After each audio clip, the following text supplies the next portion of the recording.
watu wote kwa ushirikiano mkubwa, uvumilivu wa hali ya juu. Tangu majuzi, wengine tangu asubuhi wameacha miti yao, lakini wamevumilia, wapo mpaka hapa kuhakikisha kwamba safari ya mwisho ya Patterson, mahali ambapo tumemhifadhi hapa, wanashuhudia. Basi Mungu awasimamie na Mungu arudi nanyi mkiwa salama nyumbani kwenu. Nasoma sasa historia ya Patterson. Marehemu baba yetu Patterson Katoto Mwaigaga alizaliwa tarehe 5 mwezi wa 7 1962, akiwa kama mtoto wa 3 katika familia ya watoto 7. Marehemu alianza na kuhitimu darasa la 7 shule ya msingi Sonda.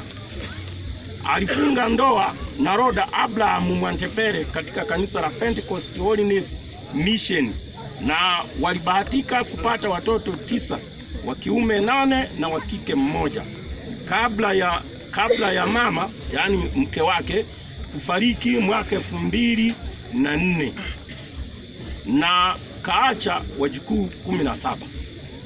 Marehemu alianza kuumwa mwezi wa 8 2025, ambapo mwezi wa 9 mwaka 2025 alipelekwa hospitali ya jeshi Mbalizi. Baada ya vipimo aligundulika kuwa changamoto ya figo, vidonda vya tumbo na dalili za kisukari.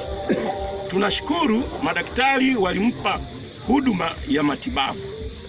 Mwezi wa 10 2025 hali ilibadilika tena na kuwa mbaya zaidi. Alipelekwa hospitali ya rufaa mkoa wa Mbeya. Baada ya vipimo zaidi aligundulika kuwa na shida ya pingili za mgongo kupishana, tatizo la figo, vidonda vya tumbo na dalili za kisukari. Baada ya vipimo alilazwa kwa matibabu zaidi, kisha aliruhusiwa kurudi nyumbani kwake.